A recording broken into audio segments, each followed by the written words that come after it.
أعوذ بالله من الشيطان الرجيم بسم الله الرحمن الرحيم والصلاة والسلام على رسول الكريم وعلى آله وصحبه أجمعين. Assalamu alaikum wa rahmatullahi wa barakatuh. Welcome to the volunteering, how to volunteer with Ihsaan or Proficiency. My name is Yasir Uqta. This is brought to you by the Majlis Ash-Shura of the Delaware Valley and mediation based on Islamic principles.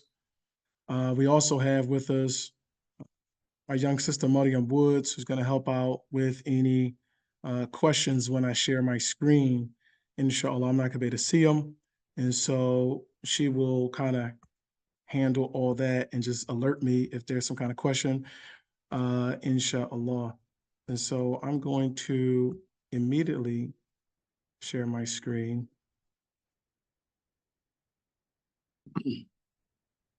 Thank you for coming. Hopefully some good material that's beneficial. As you heard, it is being recorded.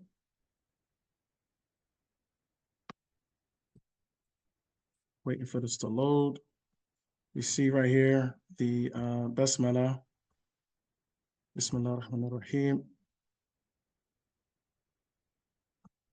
Inshallah. As you can see here, Majlis Ash-Shura, Delaware Valley. You can go to phillymajlis.com, info@phillymajlis.com.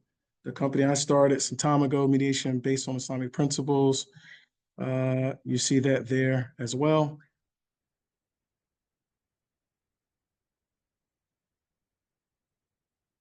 Alhamdulillah, again, my name is Yasir Uqta. This is a quick little bio of myself. Alhamdulillah.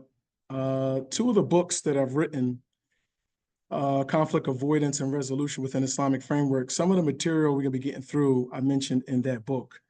And then the other one, Civic Engagement in Islam, some of the information as well we'll be sharing tonight, inshallah. Just the basic format, 6:15 to 8 p.m. Again, this presentation is being recorded. The audience's microphone is muted upon entry. Q&A at interim periods. You can always make questions or comments in the chat box.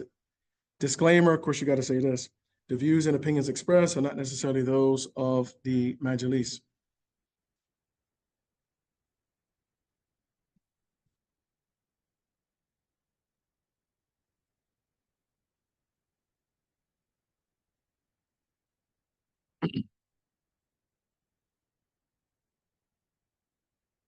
So we start off by saying service starts in the home and spreads outward. When possible, both family and community can be served.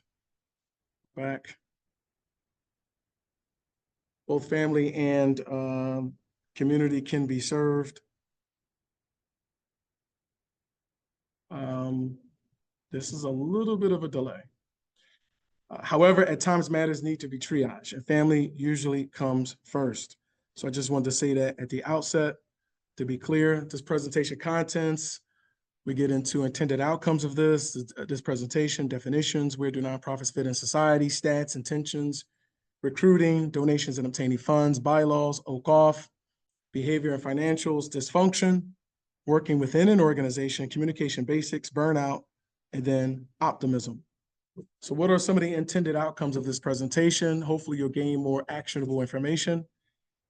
You'll get more appreciation. You'll have more appreciation for organizations and organizers, a clear path to success in an organization. And possibly this presentation could be used as a primary source for training new volunteers within a nonprofit organization or used as supplemental training. And we can always work out something if someone contact me or the Majlis Ash-Shura. We can always do something as far as like a quiz or something like that, and be some attestation that you watched the actual video in its entirety to get some kind of certification and train it in volunteerism. So volunteerism and proficiency. Service, the Latin word is servus, meaning slave. As time went on, I want to say it was like more the 1700s, they kind of start using the definition be of service too. So kind of left off slave. Some Arabic words that identify some types of service is khidma, which means service, sadaqah, charity, jihad, striving for that which is right. And we know the Prophet Sallallahu Alaihi Wasallam, a man asked the Prophet, can he join a jihad, an actual physical battle? And the Prophet Sallallahu Alaihi Wasallam asked him, did he have both his parents? And the brother said yes. And so the Prophet Sallallahu Alaihi Wasallam said, فَفِيهِمَا فَجَاهِدْ, then serve them.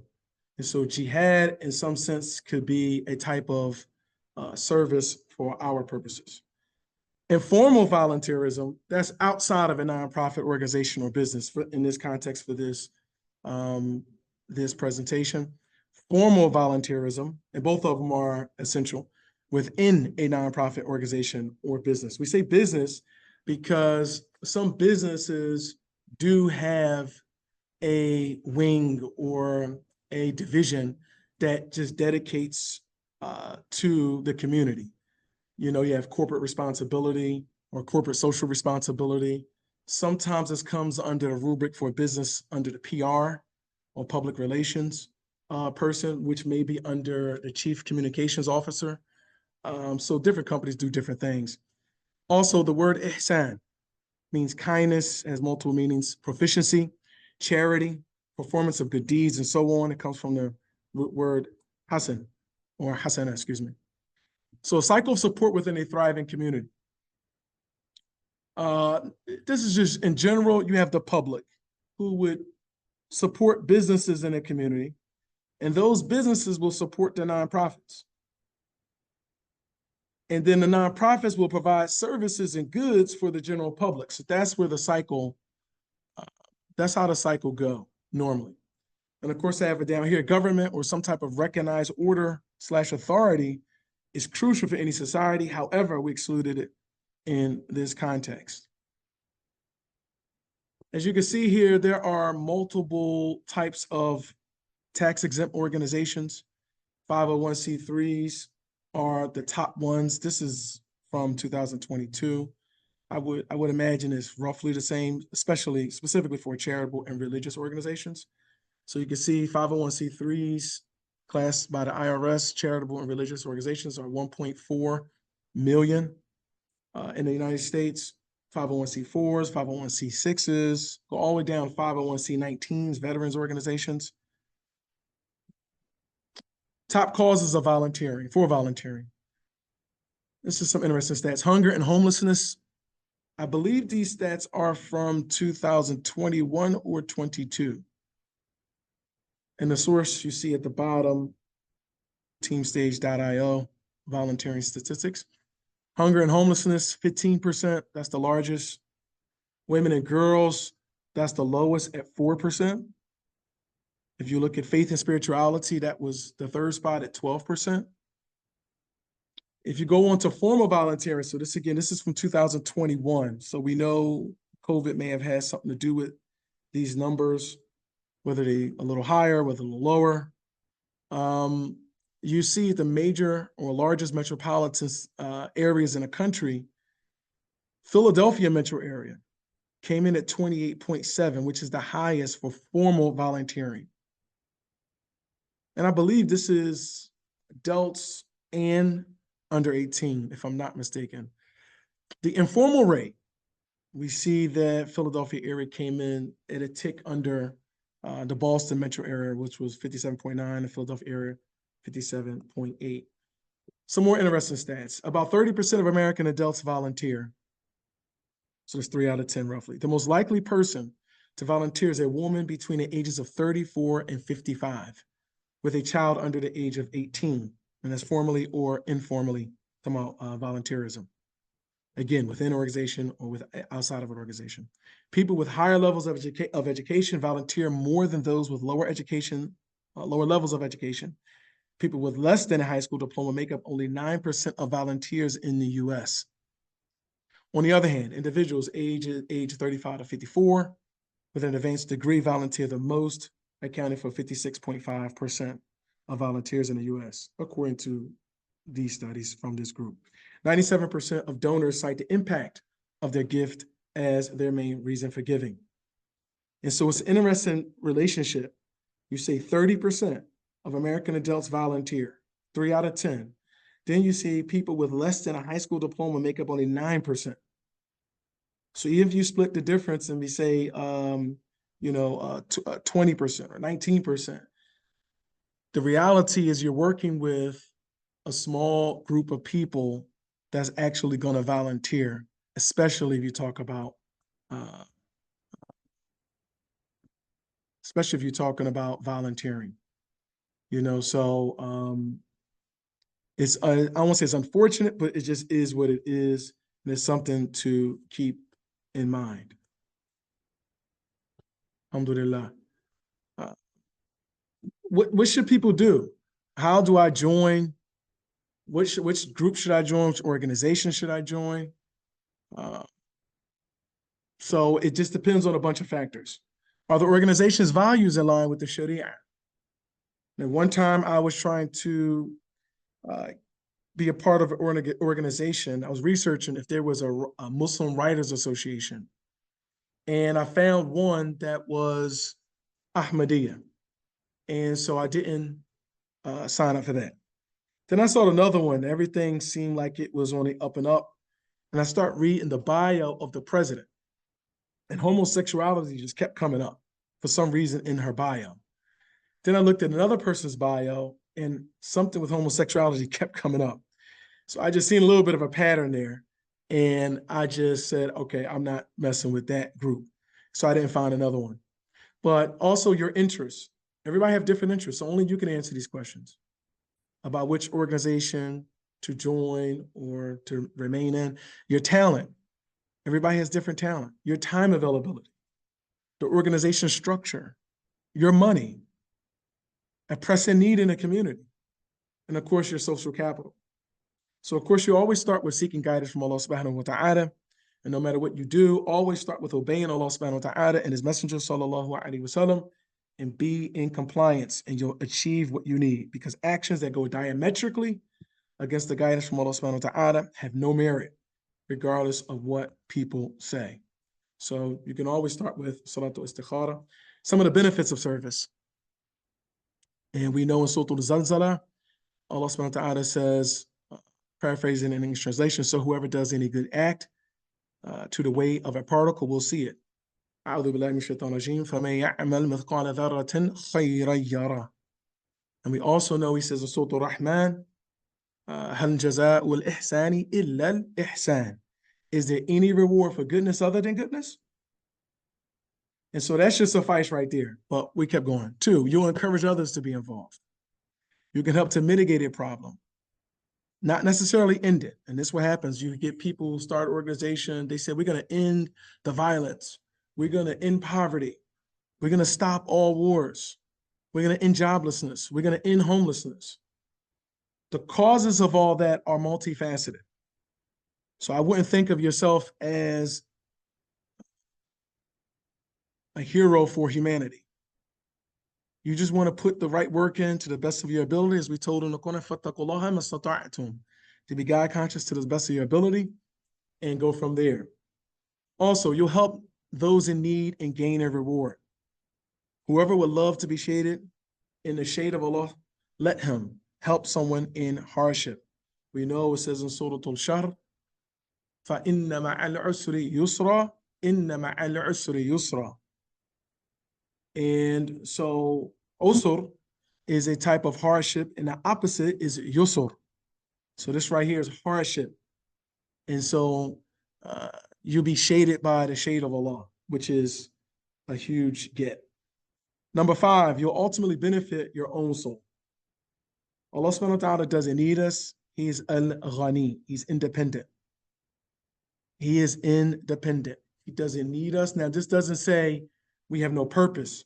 He hasn't given us a purpose. Our purpose is to worship Allah, more general for everybody, to worship Allah and be khalifas of the earth, stewards of the earth.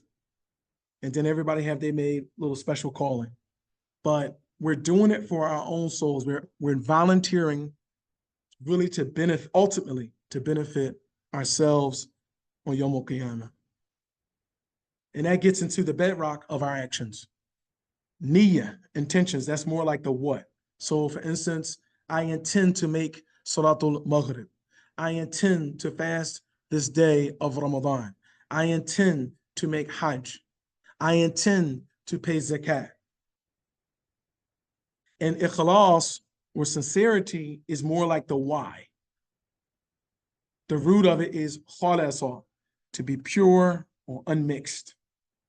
And so we have to make sure when we are volunteering that our niyyah is proper and is purified with the ikhlas. And we're doing it to please Allah subhanahu wa ta'ala. That's what we're doing the volunteer work for. Sometimes people may get caught up into, oh, it's about the children. It's about this, it's about that. You're trying to please Allah. And from that, pleasing Allah subhanahu wa ta'ala, you'll help those children or whatever good cause you're doing. Inshallah. Some do's and don'ts. Don't get caught up in personalities. You see this very often.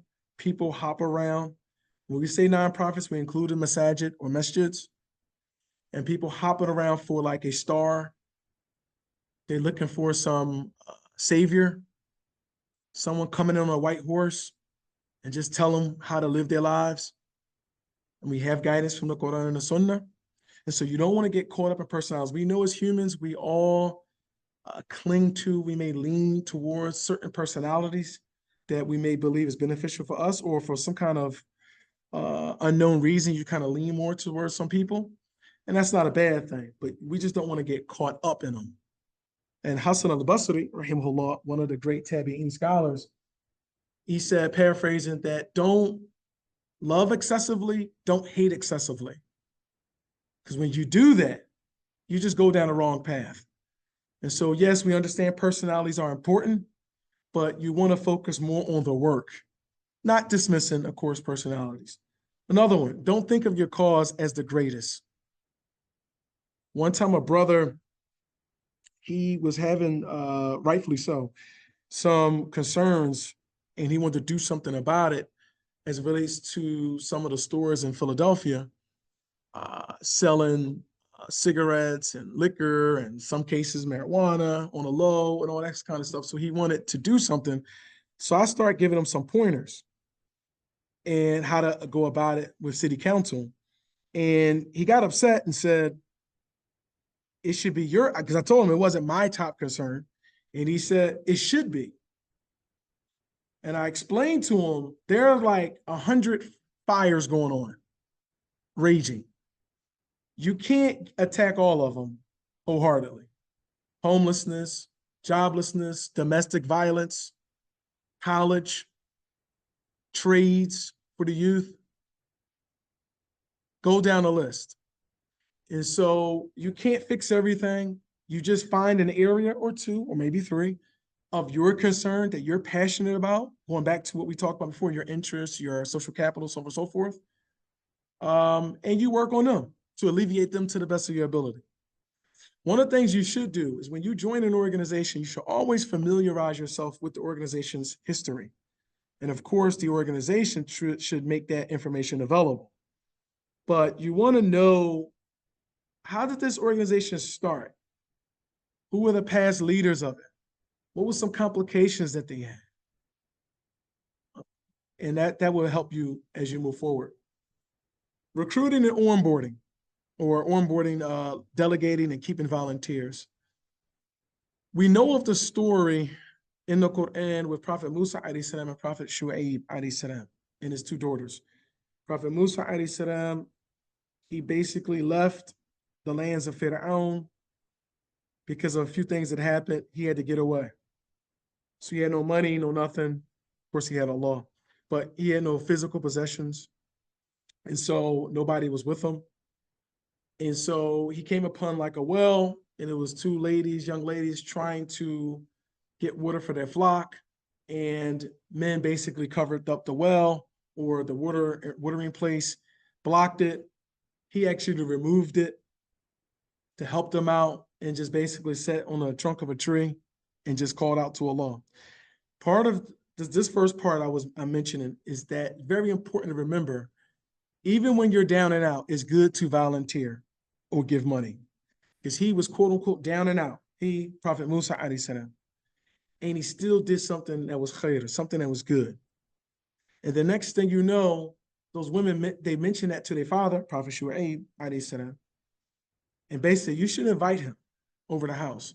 They came back and said, my father want to see you. Basically, you should hire him. And why should you hire him? She said, one of the young ladies said, for two reasons. He's Qawi and he's Amin. He's capable and he's trustworthy. And many times within our organizations and masajid, including masajid, we have people who are capable, but they're not trustworthy. Or we have people who are trustworthy, but they're not capable, meaning they don't know what they're doing. They're not really familiar with the tasks that they've been given.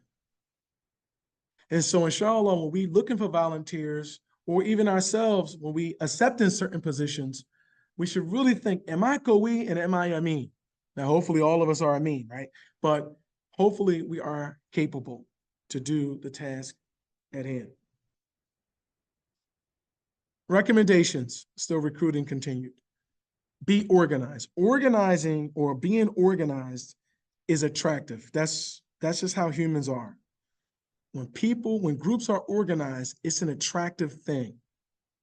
Have an elevator pitch. You talk to people who have something going on, they have really good ideas, but you ask them to explain it, and they go on and on and on. You really need something that you can say within, I would say, max 30 seconds.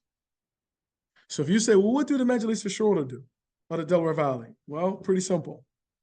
I don't want to speak for everybody to Majlis, but it is a consultative body of imams and other community stakeholders in the Philadelphia area. It's a consultative body. So you got to get that out there quickly, because we are in a microwave society.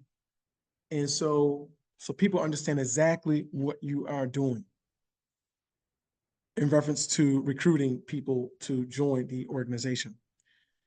We got to quantify the work that's needed. So if you go to Brother Fulan and say, Brother Fulan, can you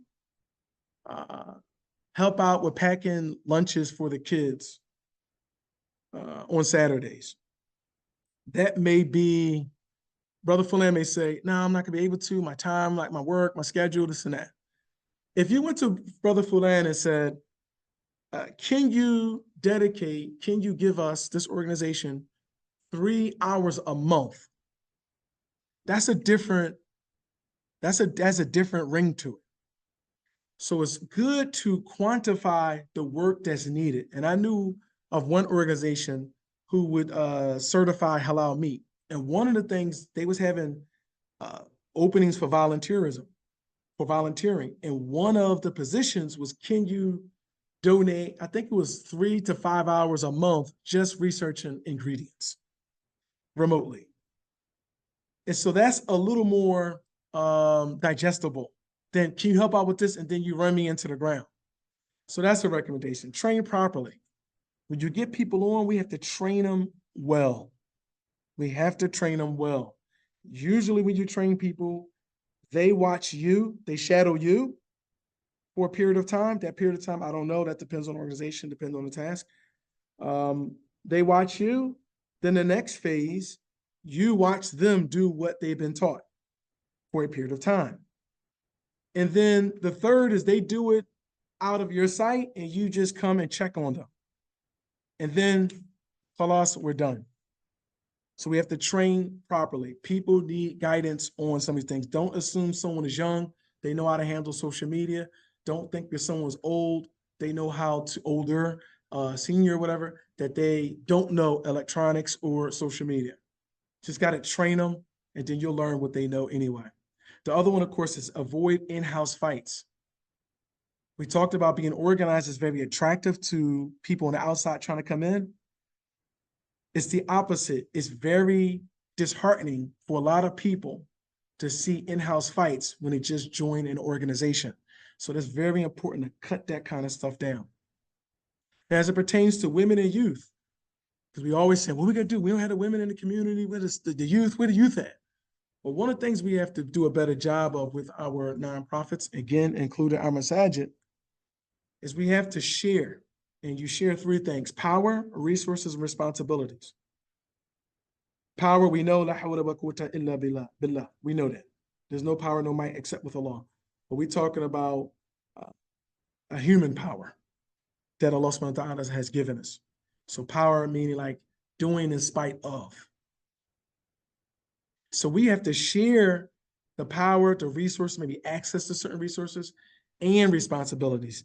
We can't put women and youth and men, can't say, oh, you're responsible for this and that, when you don't give them the power and resources to be very responsible. So that's very, very important. So the next slide is, all right, bylaws. And this is a very, very, very sticky thing, or misunderstood, I should say, not sticky. By definition, bylaws are internal governing documents for an organization. They are not external governing documents. They may become external in case there's a big time dispute that you couldn't settle within your organization, but they're operating documents. How do you govern your organization? And some of the main components of them are name of the organization, location.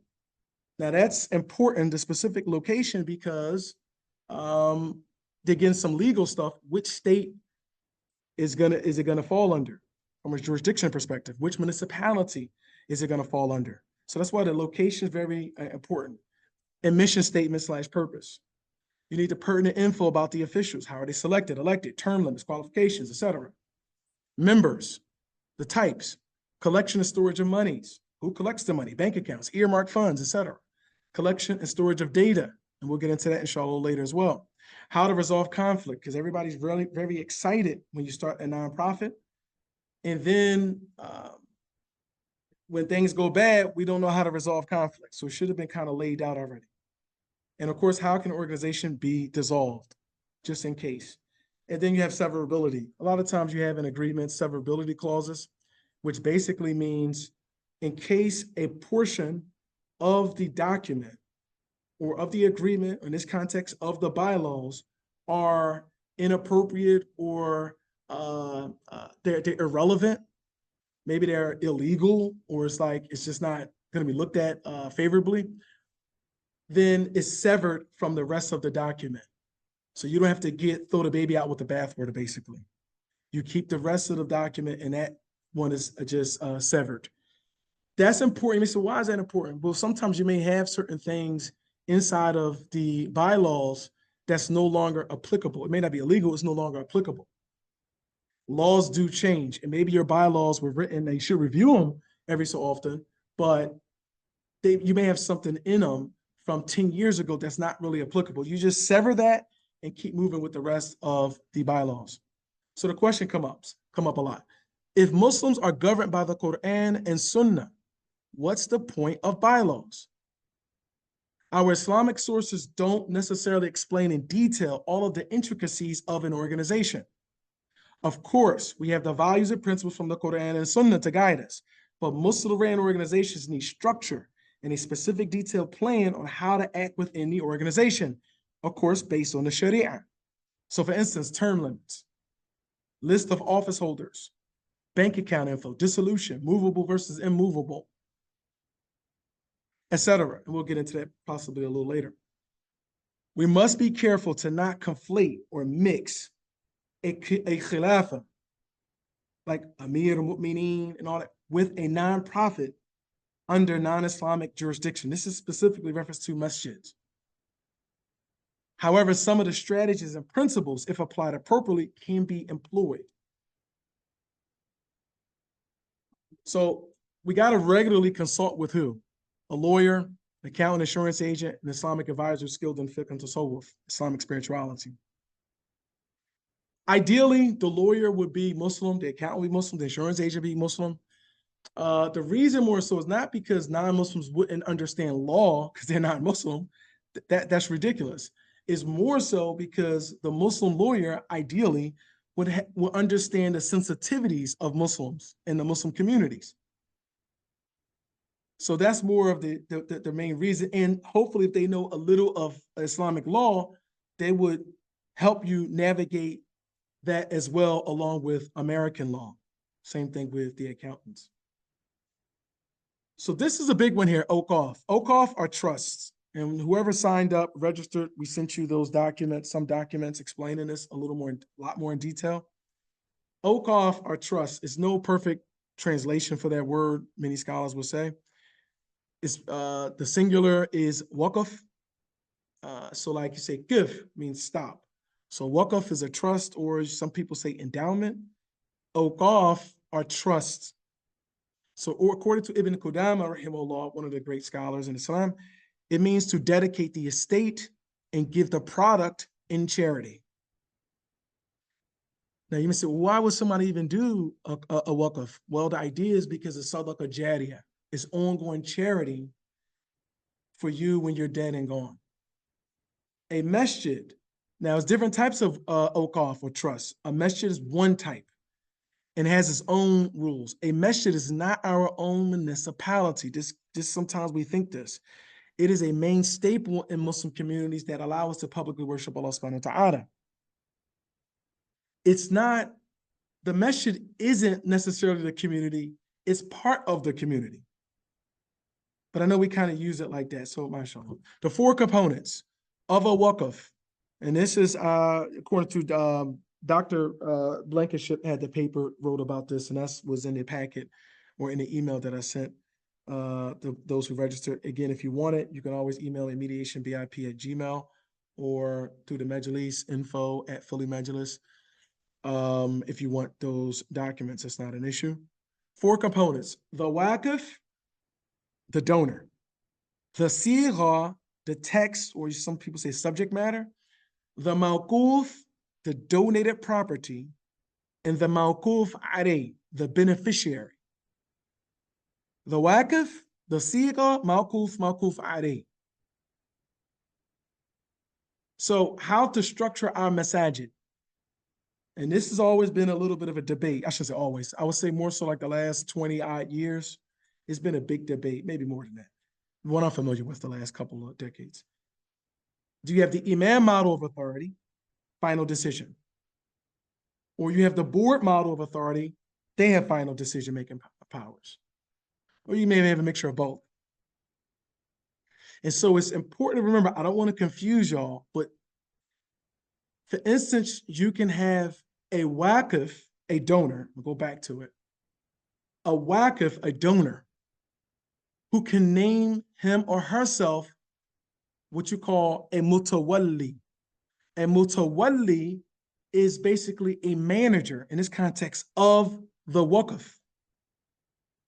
So give an example. Let's say sister Fulan. Fulan, it just means so-and-so. Sister Fulan, she wants to donate her property to be a masjid.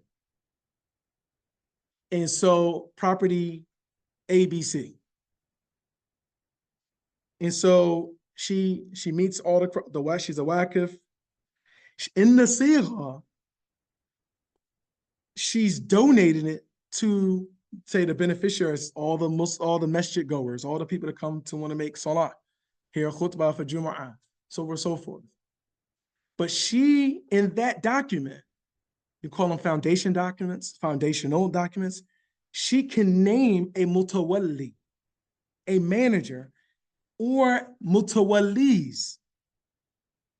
This is where the board model comes in.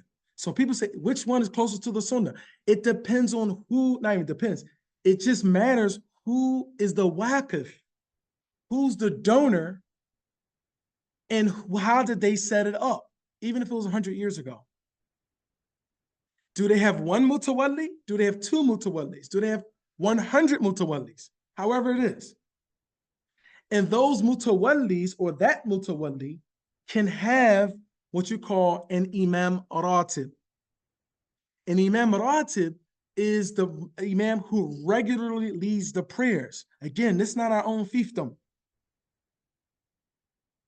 The masjid is under the rules of a masjid and the waqif and the mawquf. It's under the foundational documents. Whatever the mawquf, again, in this context, I'm saying I'll just show you again. The donated properties under whatever in the seagull, whatever the text was, whatever was explained by the waqf. Because remember, the waqf, Sister Fulan, she gave that property ABC, it was hers, and she donated it. So you can have, but you also can say you have brother ABC, excuse me, brother Fulan. He can be the waqf, the donor, but he can also be the mutawalli, and he can also be the imam ratib. That's not un-Islamic. So that's where the imam model of authority will come in. Because he's wearing one kufi, he's the imam ratib, the person who regularly leads the prayer. But he wears another kufi, he's the mutawalli. And he wears another one, he's technically the waqf from 5 years ago. So there needs to be, there's a need for foundational documents that's going to explain succession, the duties, the titles, so forth and so forth, for our masajid in America. Masajid meaning is plural for masjid. Also, we need more female managers who are friendly, truly care about the deen, and can handle the task of organizing the women. When I say managers, I'm talking about mutawallis, not any man. Remember, a woman could be the waqf, this happened all throughout Islamic history, and you can have women being the mutawallis. They could be the ones appointed to run the masjid, not lead the prayers, but to make sure it's open, clean for the mawquf alayh, the beneficiaries. And that's nothing radical by any stretch of imagination. Again, we're not talking about any man, as any man. As long as adala, justice, rahmah, mercy, alaniya, transparency, and ikhlas, sincerity, is exhibited, it doesn't really matter which model is chosen. And again, that model is chosen should go back to the original foundational documents set up by who? The waqf or the waqifat, the donors. Maybe it's multiple people who own something jointly and they gave it together. So this can easily happen. You have siblings who wind up owning a property after their parents die. So now they are all in a type of musharaka, like a joint venture in a sense. They all own a piece of it with their respective percentages. They can be the donor and say, we're going to dedicate this to be a masjid. So we dedicate it to Allah subhanahu wa ta'ala. That's up to, again, the donors who own the actual property. How to encourage people to give money. Ensure the funds have a direct impact on their stated purpose, then communicate that info succinctly. Show the direct impact of the funds have made. We mentioned this earlier in some statistics, how the impact was important to people who gave. Try to appeal to donors' innate desire to help. Make it easy, of course, for people to give whatever methods are employed, because people get turned off if it's too laborious. How to get money for nonprofits. Physical donation receptacles and electronic methods, that's, you never want to dismiss a bucket, a hat, a kufi, a turban, when you collecting money, because there's always people who's going to be, they're going to give spontaneously. They may want Allah to forgive them for their sins. They may hear an appeal and they happen to have money in their pocket. Whatever it is, you don't want to dismiss that. And it may be a nickel. You want to accept it because Allah can put barakah, if He so chooses, in that nickel. Whereas He doesn't put barakah in $1 million that Brother Fulan gave the other day. So He may put barakah in that nickel. So you never want to dismiss the smallest donation and physical donation. Another way, of course, nonprofits make money, and of course, this includes masajid, selling of food, stationaries, and other products. Stationaries, of course, things like cups and calendars with your logo on it, stuff like that. Those are things are very important. Insurance policies. Now, we're not getting into insurance policies that you pay into. You have a lot of debate with that. I think most scholars are going to say it's haram, and that gets into how money works from an Islamic standpoint. outside of some kind of haji, some kind of need, or dururi, some type of necessity. It was more so like a haji, a need. But that's another one. What we're talking about are insurance policies that you don't pay into directly. So for instance, you work at a company and they give you a certain amount of insurance that matches your salary. So you make 60,000 a year, and they usually give you as a type of perk to work for this company, 60,000. I'm not familiar with any Islamic scholar or any kind of material saying that's haram or even makruh, undesirable. That, unless of course the company is steeped in haram, that's something different. It's like an alcohol company, that's a little different. But in general, if it's a halal company and it's halal, you work there, there's no issue with that. That's just considered a hibah. That's a gift.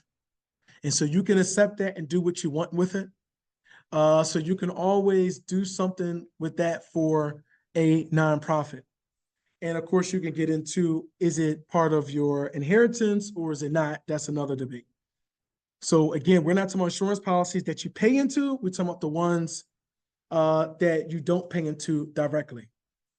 Another one, of course, is rent from property owned, including the main building of whatever nonprofit we're talking about. And some messages are doing this. They have maybe some apartments, and that's how they help pay for operational expenses for the masjid. Membership dues. Many times membership dues, they're very nominal, very small. They may be $40 a year, but you're going off the idea of numbers. If you can get 200 people to sign up, that will help towards, again, operational expenses. Same thing, promises from businesses. We got to do a better job of that with our nonprofits, having working relationship with businesses. And of course, you don't want to do anything unbecoming, whereas you manipulate people to use a certain business. You don't want to do that, but you can always have a preferred list at your nonprofit, a preferred list of vendors or of businesses. And so when someone comes to you, you can mention those businesses, but there is no direct kickback or anything like that. So I know as a licensed funeral director, it's considered unethical, actually illegal. To go a little further, it's actually illegal, say for me to tell a nonprofit, if you send me clients, I would give you X amount of money. That's considered illegal, at least in Pennsylvania. And so, because then you'll start preying on the public. But you could, the nonprofit can always have a preferred list of vendors, though, and there's no kickback involved. The board, mutawalli's dues. A lot of times people like to be on boards. It sounds good, prestigious. Oh, I'm on the board of this nonprofit. So that's great.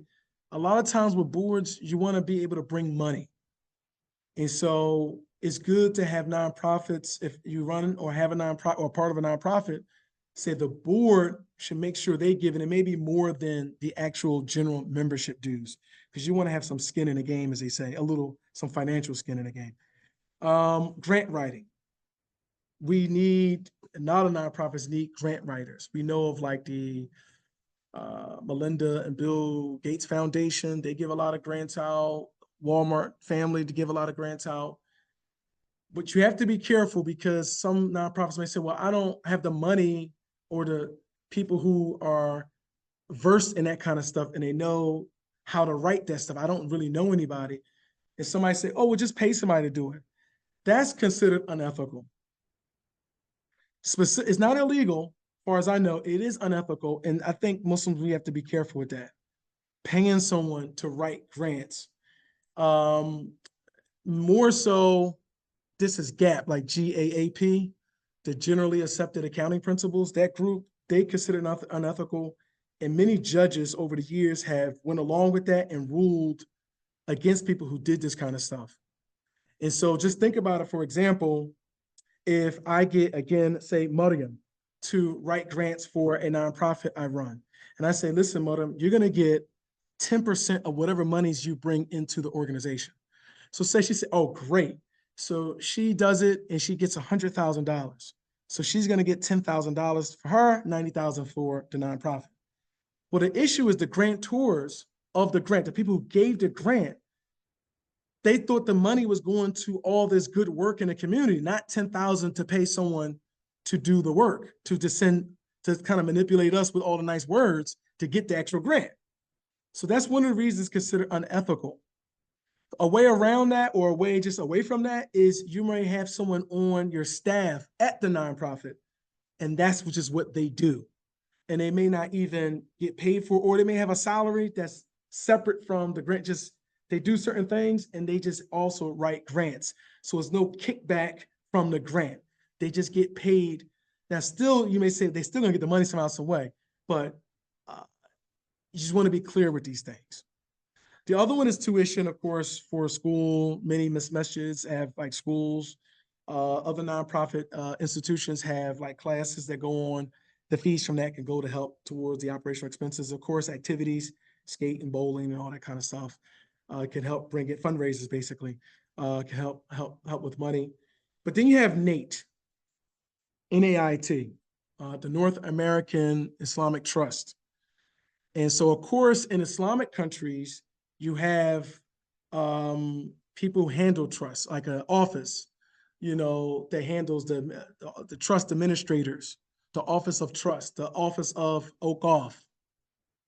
And of course, in America, we don't have that. So you do have a group. I'm not familiar with any other group that do this, and they probably are like, I think they're like over 500 institutions. There's hundreds of institutions in America that have signed up for this. Now you may say, what does that have to do with money? They do give loans, interest-free loans to the participants in putting the deed of the nonprofit, it has to be a physical property, the deed of the nonprofit into NAIT, and they will have to protect it. You handle all the administration, but this protects it on a national level and on a state and local level.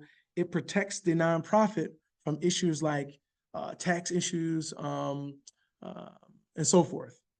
And so people maybe want to turn it to something else that's going against the original foundational documents. So this is what they do. And they also invest some of the monies that you may put. You have an investment fund, I think it's called ICCF. You can invest together with all those other hundreds of institutions, cemeteries, I'm talking Muslim-owned cemeteries, of course, masajid, Islamic schools, so forth and so forth. So they've been around for multiple decades as well.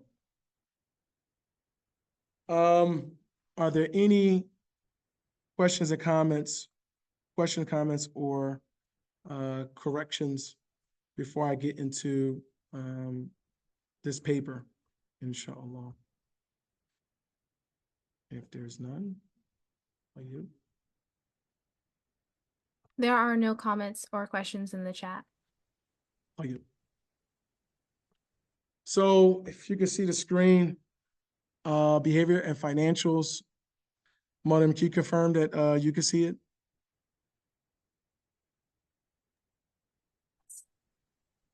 You can see the screen, behavior and financials?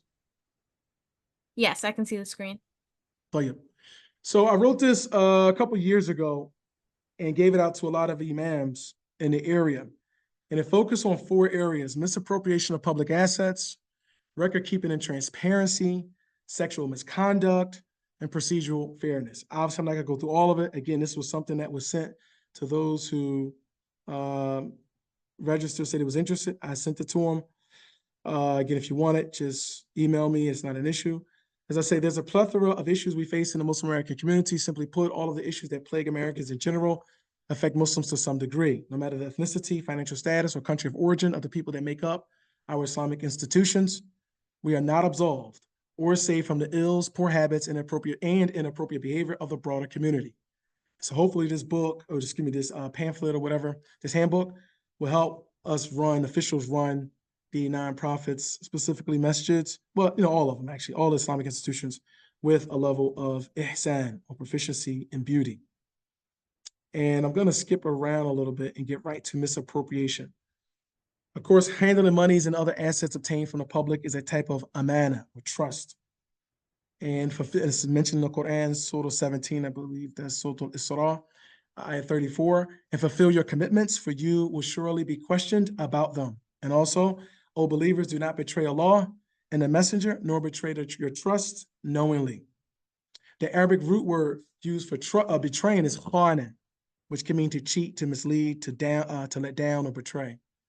And Prophet Muhammad SAW said, paraphrasing in an English translation, fulfill the trust of those to whom they are due.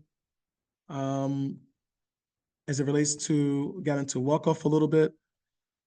According to the Cornell Law School, a misappropriation is the unauthorized, improper, or unlawful use of funds or other property for purpose other than that for which intended. So give some examples to make it clear. An imam using money earmarked for the roof of the masjid to fund the Eid celebration, assuming this act is not in compliance with the rules and proper guidelines of the institution or not explained prior to money being given. This is misappropriation. It may not be thievery, but it's misappropriation. So misappropriation is a broad topic, and under it you may have stealing, thievery. Another example, using an Islamic institution's van to shop regularly for personal use without authorization and knowledge from the proper people. C, another example, selling an Islamic institution's computers for personal gain. This is all misappropriation of public funds. I give an example of here with Umar ibn Khattab radiallahu an. We know after the Prophet, it was Abu Bakr, then it was Umar. He was the second Khalifa. And he was known for his adl, or his adala, his justice, fairness, amongst other things. And one time his wife, he was sending some people to a ruler. I'm gonna just read it. And before they departed, Omar's wife gave them a present of jewelry to be given to the ruler's wife. Upon the messengers returning, now it was just a nice gesture. My husband and your husband kind of running areas. She just sent it to the wife as just a kind act, nothing more than that, as a show of generosity. So upon the messengers returning, they gave Omar's wife a gift sent by the ruler's wife. So she returned another gift to Omar's wife. Now, once Omar was made aware of the exchange, he questioned his wife. She simply stated that it was a good gesture on both sides. Omar rhetorically queried, "You use public funds to send a private gift?" And took the gift from his wife for it to be placed in the Baytul Mal, which is the public treasury. And so this is a seriousness we have to have handling public funds. Gave a stat here from Dr. Ihsaan Bagby. About 31% increase in the number of masjids from 2010 to 2020. The median budget of a masjid was about 80,000 in 2020, according to the study he authored. I'm gonna give you another example here. A brother whom acted in the capacity of an imam and Quran teacher misappropriated public funds in order for someone to receive zakat assistance. This is a real example. A woman in need was instructed to clean the imam's residence, which was located on the masjid property. He offered her money when she cleaned his residence another time, and after he sexually battered her, she was unsure whether the money was for sex or to remain silent. And that's from the group, I have it down there, Face, I believe, the group. So there's some other real examples. So what are some recommendations? Excuse me? So the following are some recommendations to avoid misappropriating public assets. Because remember, it's not just money, it's property and so forth. Separation of powers. This entry focuses on differentiating certain roles within an organization. For instance, there should be two different people handling accounts receivable and accounts payable, respectively. If one person was responsible, I think the screen is frozen again, unless you're just reading from the document. But the slides aren't. I wasn't here. I'll tell Nisa. All right. Do you see the separation of powers right now? No. Page 5. We see behavior and financials. Okay. I'm gonna go back up. You see me moving it now? No, the screen is still the same. All right, I'm gonna stop the share and then share it again. Go out, come back in. Okay, share. It's loading. Yes, I can see the You can see it now, yes. the document now. All right, type shukran. And so scrolling down, we talked about misappropriating, or I'm sorry, give us some examples or some suggestions. I said separation of powers. 2, keep cash locked up safely and limit who has access to bank accounts. I'm going to kind of skip reading all of that. 3, higher up officials should perform random and annual internal evaluations of all monies. That would be important as well. I scrolled up too much.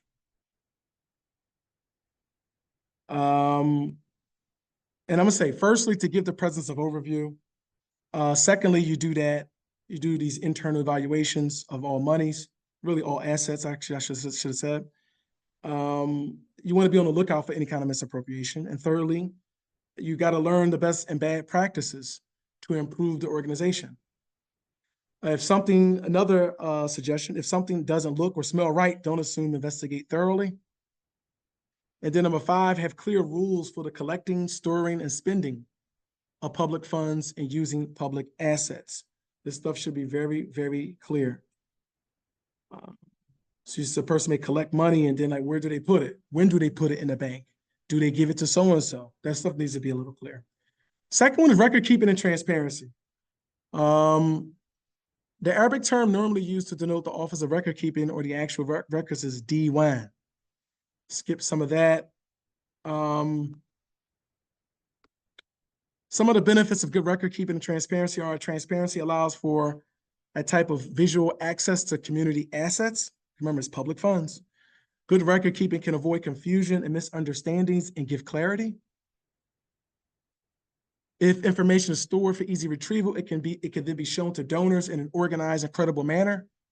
Again, to be clear, we're not talking about donors like awqaaf, we're talking about donors who just want to give to a nonprofit. The administrators will have a fuller picture of the institution's financial health. It could eliminate fraudulent behavior. It shows some level of stewardship with Ihsaan. There's so many benefits of being transparent. So what are some recommendations? Mandated receipt for all purchases. All purchases. And use cloud storage services and physical copies for important documents. You don't want to just have cloud services. Those who don't know, just to be clear real quick, a cloud storage or cloud storage service, what service is basically information that's stored electronically that you can access as long as you have access to the internet.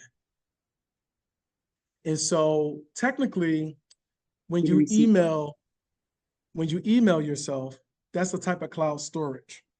So this is the old school way. You just email yourself a bunch of documents, and then as long as you remember your username and password for your email address, you always have access to that. Of course, unless you go past your limits with storage and stuff like that. But you don't want to just stick with cloud storage services and leave off physical copies. You want to try to do both to the best of your ability. Use purchase orders for all products and services obtained. Purchase orders aren't invoices. That's a little different. Purchase orders are documents initiated by the person or the group trying to obtain that, the buyer basically. The buyer creates a purchase order. This is what I want from company A. And it's good to keep record of that kind of stuff. And for some of our masajid, record all marriages, weddings, divorces, deaths from members, births, officials, who are the actual officials, like their contact information within your facility's sphere of influence in some kind of log. And of course, don't be just giving that out to people. 5, have a clear policy on which documents to store. You can't store everything. 6, be mindful that documentation creates statistics. And in this day and age, data represents money. Islamic institutions should never sell or give away to a third party congregants personal information, even with their consent for any type of consideration. We have to avoid that to the best of our ability, inshallah. And as the Prophet ﷺ gave a man, he gave us advice. He said, you must be transparent and avoid secrecy. And you can apply that to, of course, our institutions, inshallah. And I just give a breakdown of examples of expenses. This was a couple of years ago. a pie graph, a list, revenue, so on and so forth, inventory, keeping track of that. The third one is sexual misconduct. I'm going to skip that sexual harassment definition. Sexual misconduct has a broader definition than sexual harassment or sexual assault. It is a non-legal term used informally to describe a broad range of behaviors which may or may not involve harassment, end quote. Sexual misconduct may not even involve criminal behavior from an American legal standpoint. So we have to be very conscious of these things because it's going on a little bit in our institutions. It's going on a little. And so we know of all the things like la darara wa la dirar. The Prophet said, there shall neither be harm nor reciprocating harm. The believer is one who is trusted by people. The Muslim is one from whose tongue and hand Muslims are safe. Go on and on and on. Some recommendations. Number one, create, maintain, and update, when necessary, a code of conduct. And to be honest, this is probably one of the toughest things for HR people in companies is to come up with a policy for they call office romance. And of course, within our masajid and other Islamic institutions, say schools and universities or what have you, colleges, we want people to meet each other and hopefully handle it the right way. Go through the wali and so forth, be appropriate. But sometimes it can just get out of hand. And so whoever the leaders are, officials who run the nonprofit, have to think really hard about this and figure this out to the best of their ability. And of course, consult the people we talked about before, some kind of Islamic scholar who's very aware of these kind of things, the fiqh, the sharia, rulings on how to handle some of these things, as far as like the history and etiquettes. Of course, a legal person and possibly an insurance person, to be honest. Maybe not an accountant as much, but do shura with the proper people and then whoever your other advisors you may have. Number two, provide resources that will assist those victimized by sexual misconduct and for those proven to have perpetrated sexual misconduct. We don't want to just leave the perpetrators like, this Muslim brother did this, just get rid of them. We got to figure out how we can help them so they can reform, get better, and maybe some training, maybe outside. Maybe the organization can't handle all that. We have a recommendation. Number three, provide annual training if it's possible. Like I said, or refer such services. Number four, address allegations with seriousness and carefulness. 5, no Islamic institution officials should retaliate against a complainant in any form. And then a quick story. During the time of, let me see, who was it? Salim ibn Abdullah ibn Umar. So you have Umar ibn Khattab. One of his sons was Abdullah ibn Umar. He was also a Sahaba. And then he had a son named Salim. And he was a great scholar during this time. He was amongst the Tabi'een, the people after the Sahaba. So he didn't meet the Prophet, but he was interacting with Sahaba and learned from them. At the same time, you had Hussein, I believe it was Hussein ibn Ali's daughter, or was it Hassan? I think it was Hussein's daughter. She was living, and I'm forgetting her name right now. And there was a brother who was pursuing her. Next thing you know, he became the Emir of Medina, not the Amir al-Mu'mineen, because at this point, the capital was in Damascus, modern-day Syria. And so he approached her multiple times to basically marry him. And she didn't want nothing to do with it. She wanted to, I think a husband passed. She didn't want to get married. She's going to focus on her children, even though he was a little older. And the brother got to the point where he said, if you don't marry me, I would get your son locked up. And I would have him flogged publicly for being a drunkard, even though I don't think he was actually. And so it's more to the story about what happened once the Amir al-Mu'mineen heard about this. But it's just showing that this kind of stuff, this sexual misconduct or just misconduct in general, it's never going to just end, but we have to address it to the best of our ability. We can't just put our head in the sand and say, oh, mashallah, everything be good. People are going to do things if unchecked. And then the next person can say, oh, they didn't do anything to him, so I guess it's okay, or no one's going to say anything to me, because then there'll be bias just towards me. You're picking on me. So we have to address those things. Then I get into some things if you was accused of sexual misconduct, if the allegations are true, of course, make tawbah. This is something private. If the allegations are baseless and false, make dua for the truth to come out and be recognized. Explain matters to your team of advisors. In this case, an attorney and an ethicist. In this context, I'm not really an imam, a high character individual, so forth. Don't respond publicly with your version of events in the early phases of the situation. Use the time for prayer, consulting the right people, and organizing information that can be used as evidence or proof. You may have like an alibi and so forth, character witnesses, so forth, so forth. If reasonably possible and appropriate, don't have contact with the accuser. Never ignore demand letters, cease and desist letters, a summons, or any other notice. Some people think that they just ignore it. Just ignore the letter. Well, if you ignore it, it can escalate to something else. And then we get into some things about an imam marrying a sister he's the wali for. So it's a sister, she don't have a father, or she don't have a father that's Muslim, or a brother, or an uncle, and so forth, so forth. I'm not saying it's necessarily sexual misconduct, but it's something to be very conscious of. And with an imam, oh, I can't find no brother for you, sister. Oh, I'm that one. And then it's like kind of jumping a line in a sense. And other brothers like, well, do you have anybody, imam? He said, no, I couldn't find anybody. So we got to be careful with that. I'm not saying, of course, that's sexual misconduct, but it may be a little inappropriate in many contexts, not all contexts. So everybody know their situation. So something to be mindful of, inshallah.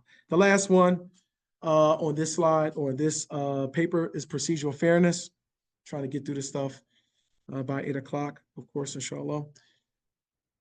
For this handbook, procedural fairness is the idea and process where an institution handles allegations, reasonable assumptions, and dispute proceedings with insaf or fairness, transparency, and consistency. The purpose of procedural fairness is essentially to gain credibility or maintain compliance, and to produce just outcomes. As you see this all the time, and specifically our masajid, we're not really handling these investigations properly. It's all over the place. And this is a quote from the American Judges Association.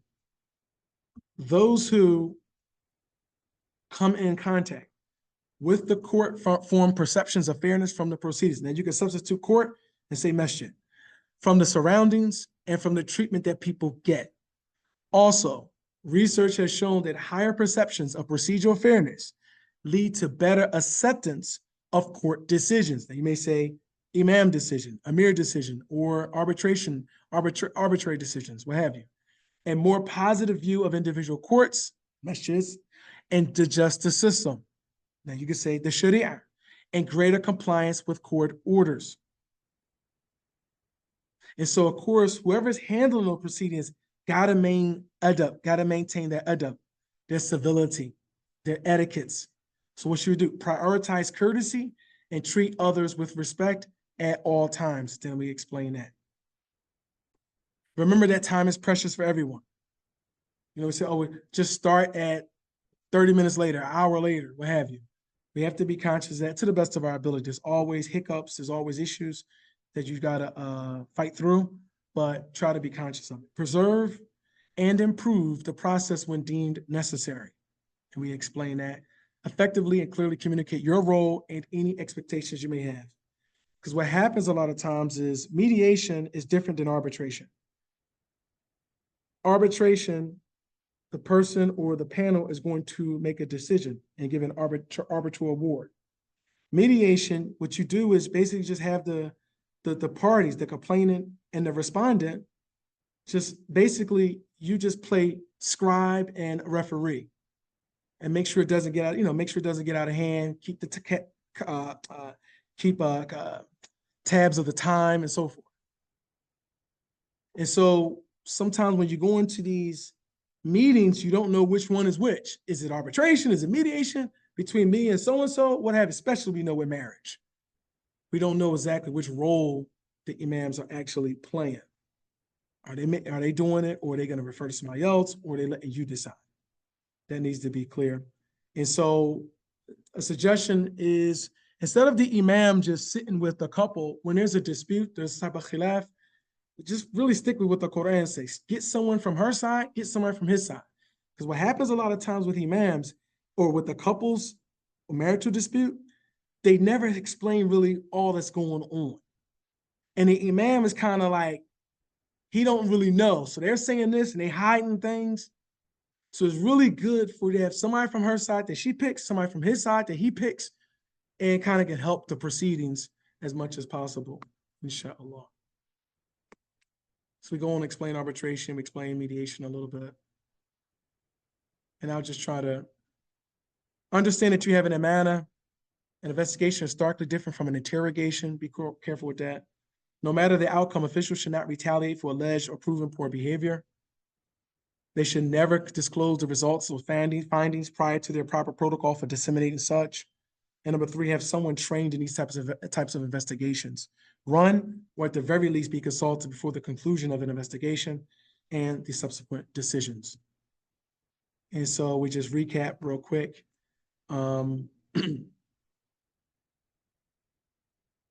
So any quick questions or comments?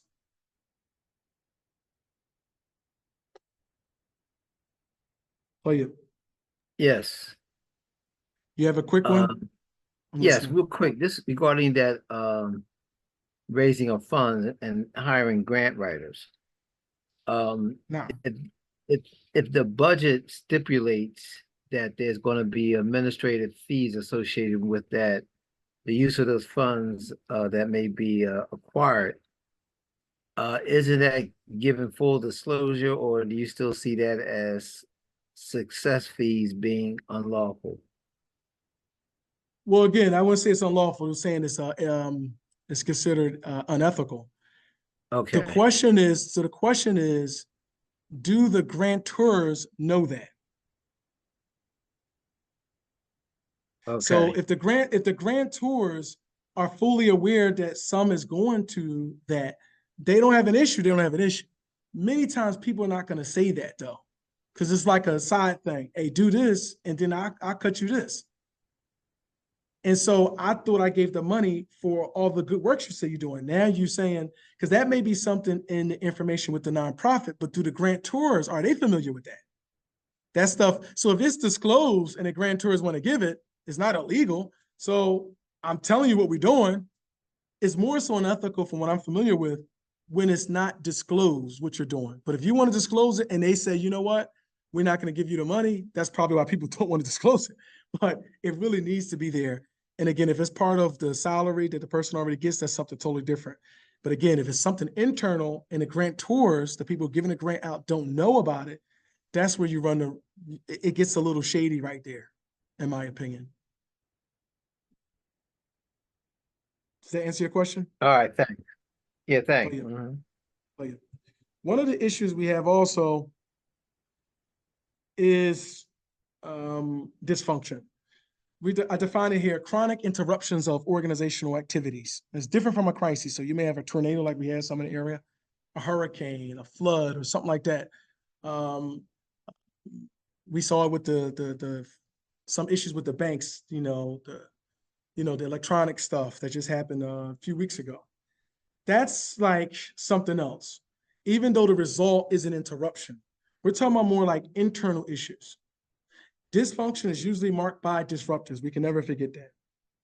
They don't come about by chance. And it's either sincere ignorance or conscientious stupidity. So they could be doing it intentionally or unintentionally. This is the disruptors. What do disruptors do? They may not pull their own weight. They have an attitude, or I should say a negative attitude. Inattentiveness to necessary details. They tend to vie for positions. Now, they may not hit all these, but one or some, a mixture. They love arguing over small details, very persnickety. Lack of emotional intelligence, firasa. This was something Imam Malik was really known for. I mean, some people can term it something else, firasa. It's like that inner, and I sent a link to Islam QA explaining what firasa is, the ability to see the disposition of people. That's one aspect of firasa that many scholars believe come from Allah, but it can be acquired by the permission of Allah subhanahu wa ta'ala. Different camps due to new leadership or new volunteers. That's a us versus them thing. That's a big issue with dysfunction and what disruptors prey on. And they may have poor administration skills like negotiating, follow-up, paperwork, etc.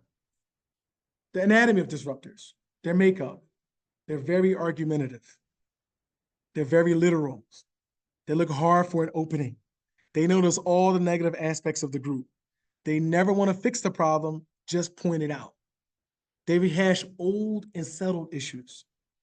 They don't overlook mistakes. Forget that. They're highly emotional. Nothing wrong with emotion, but highly. They very infrequently give appropriate thanks to people within the group.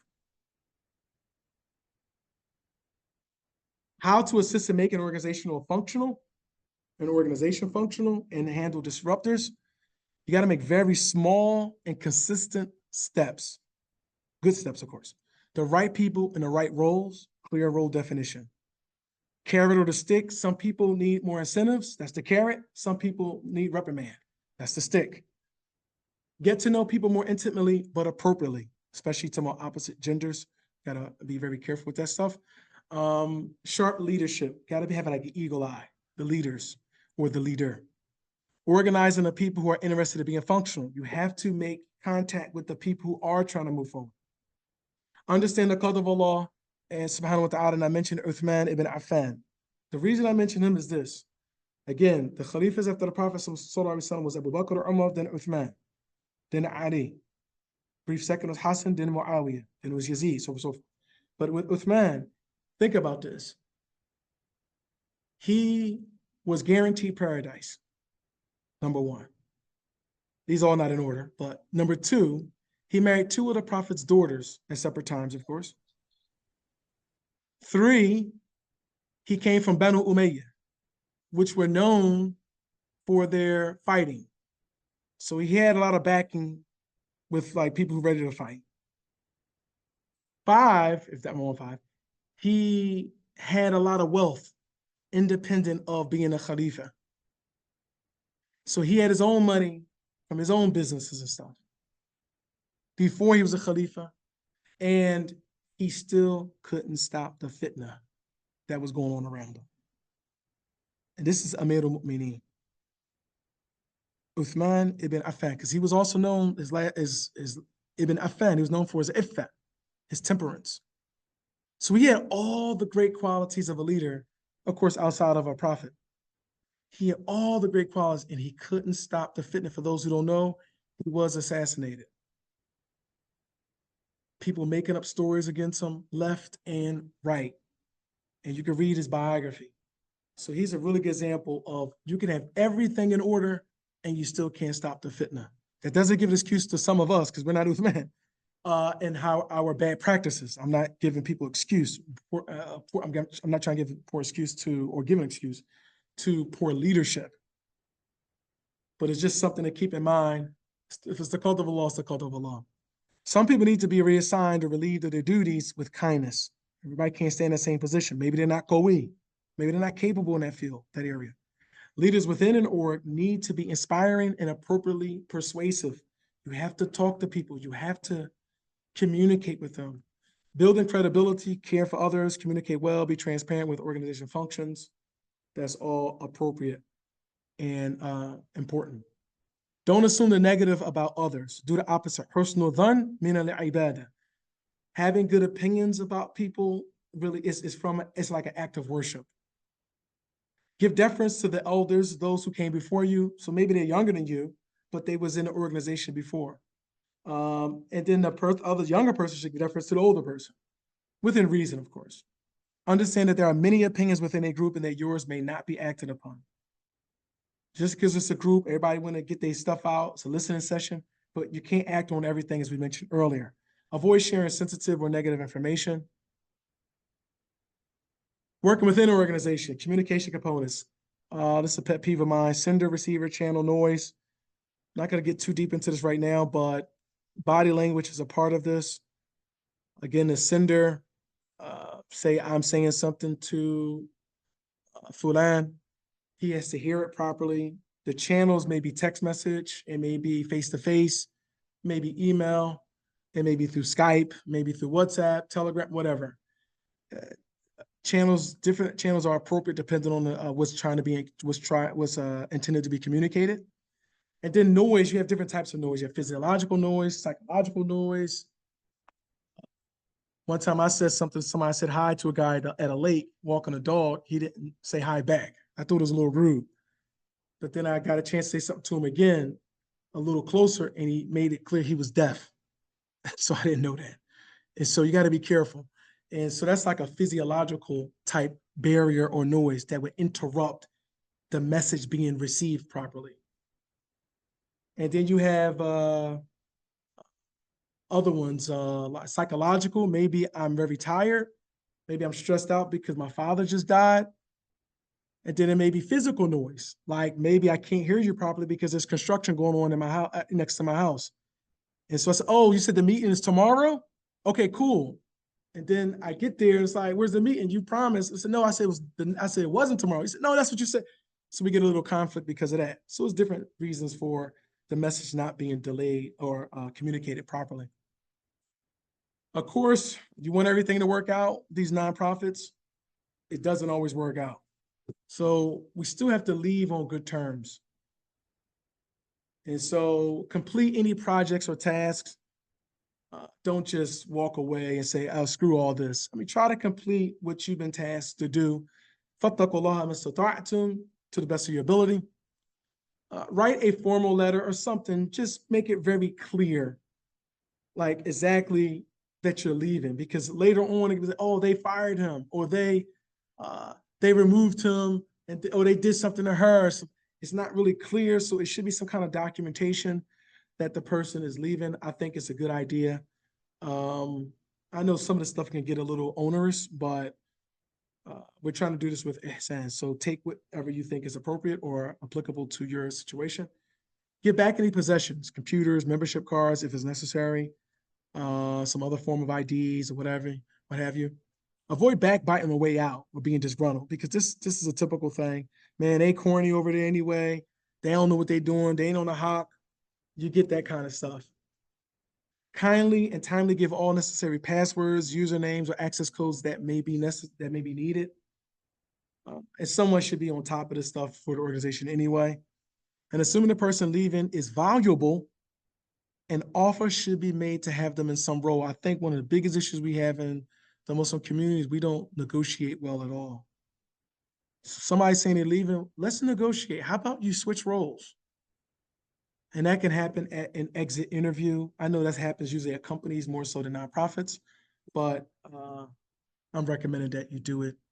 And of course, the smaller the organization, you may not use all these suggestions, but we do know Adala, justice, alaniya, these are all Islamic principles. It's not something I'm just suggesting.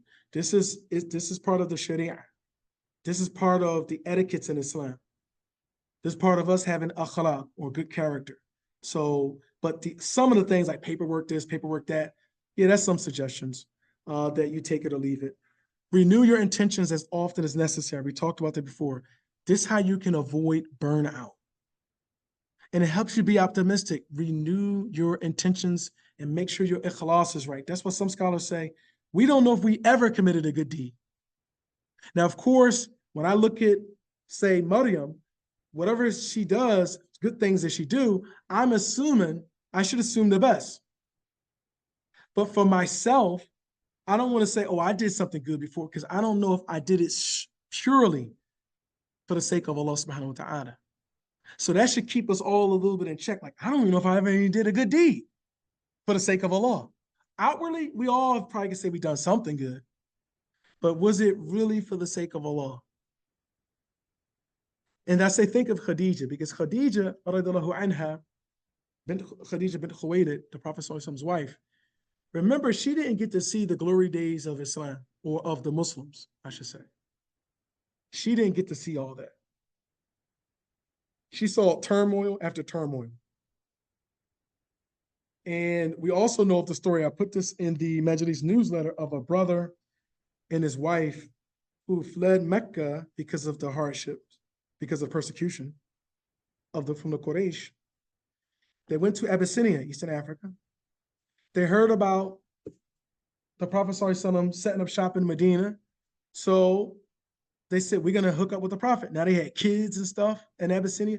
So they travel on the way to Medina. They go to sleep. The brother woke up, his wife, and I believe 3 of his children were dead. They were dead. They didn't get to see Medina. We got our own property. We run things. They didn't get to see it, his wife and 3 of his children. But this is the question, and we all know the answer. Where is Khadija right now? Where is Khadija radiallahu anha right now? Everyone on this, if you ever heard of her, you know where she's at. Alhamdulillah. And so we know her status.